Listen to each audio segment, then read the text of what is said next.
Hello everyone, and welcome back to another Crops and Farms tutorial video.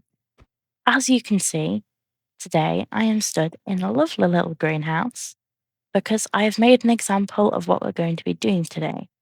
Today we're working on the irrigation system, which is another word for a sprinkler system basically.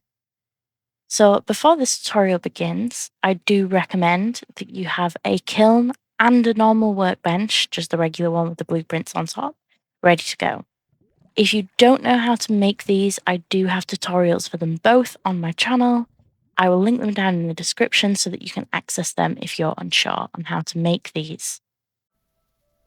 Okay, so I'm over here now at my workbench and my kiln, and this chest here has all of the things in that I need today. The basic materials anyway, because a lot of the materials we're going to have to make.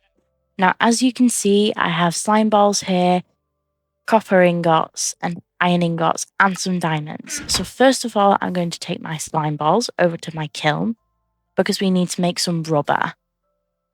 I'm just going to make as much rubber as I can because I don't know how much I'm going to need. So let me pop myself into survival. There we go. And rubber, there we are. I'm just going to make as much of this as possible. As you can see, it's made using one slime ball per dish of rubber. So I'm just going to make as many as I can so I have more than enough for our recipe. So stack there. Oh, I didn't realize. So each one ball of slime makes 4 dishes of rubber, which is why there's so much here. Maybe I don't need to. Oh, there we go, actually. So a full stack makes 4 full stacks of rubber. That's quite handy. Right, so now I'm going to go over to my workbench over here and I've not got my other materials out of the chest. It would help if I got my other materials out of the chest, wouldn't it? There we go. So I'll grab my copper ingots and my diamond and my iron ingots, just put them into my inventory so we can see what's in my hotbar. It's going to make my life a whole lot easier. Okay, so back to the workbench. First of all, we're going to make some ground pipes. I'm just going to make a couple of these to begin with, but as you can see, they're made using 6 rubber and 3 copper ingots. I'm then going to need 3 gears. These are made using 4 iron ingots and a copper ingot. I'm going to need 3 of these for the next recipe that we're going to be making. Now I'm moving on to the engine. I will need 5 iron ingots, 3 gears, and a diamond for this. I only need 1 of these, so I only need the 3 gears. Now I need a water pump. Oh, hang on. As you can see, is made using 7 iron ingots, the engine, and a ground pipe. So I have that in there. Then my ground sprinkler is made using 3 copper ingots and 3 pipes. Now, depending on how many pipes you actually want for your integration system, depends on how many you need to make. I've made quite a few here to kind of show you how you can link it up, that it can go in different directions. I'm pretty sure it can go in different directions. I'll double check. But yes, I've made nearly a stack here just so I can kind of show you how big I can make it in a way. So I've got all the bits and pieces I need here. We're going to go over here and I'm going to show you how to make this lovely little sprinkler system. So as you can see, I had to go over there, which is why there's just a random one sitting over there. So we'll just do it over here, nice and easy.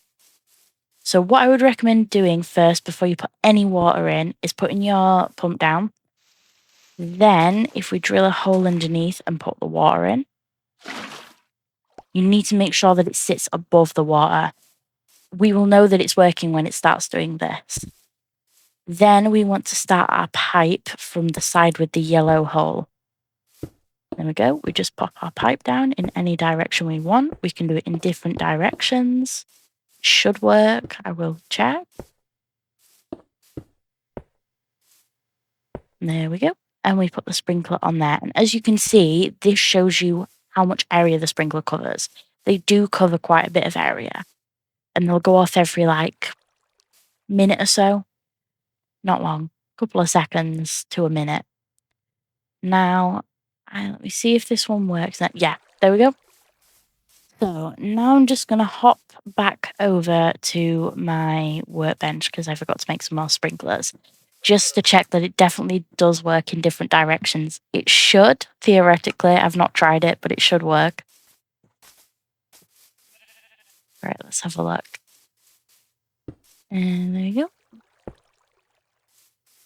Yeah, and these cover quite a bit of area. Also, you don't really need them this close together. It's like a bit of a waste of your space. There, so the first one works. You could put these like every couple of blocks. They don't need to be all together. That one works, and that one works. Yeah, so they do work on a cross section, like so, but they don't all go off at the same time. So I'm just going to grab a hoe to turn this into farmland. And then we will see how it works. There we go. So as you can see, when the sprinklers go off, they water the farmland, the dry farmland. Yeah. Which is quite cool because then it's fully automated. And you only need that one block of water in the pump, which is really, really good. Because then you're not having to put loads and loads of water underneath your farmland. And that is the basics of how to make an irrigation system in the Crops and Farms add-on. I hope you enjoyed this tutorial today, and I hope you'll join me for another tutorial soon. Thank you so much for watching, and see you next time.